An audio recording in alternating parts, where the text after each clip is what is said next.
Eliminate all hostiles. Stay on top of things.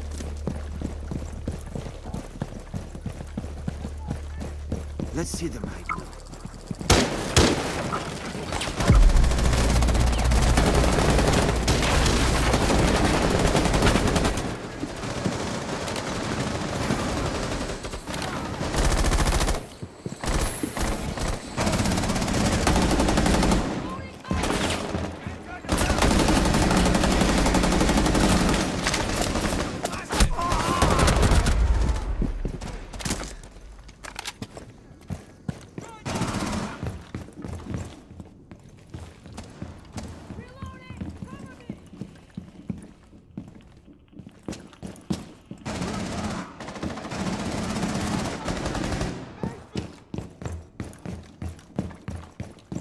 Three enemies remaining.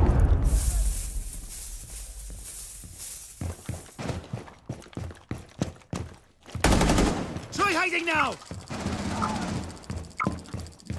Tagging hostile.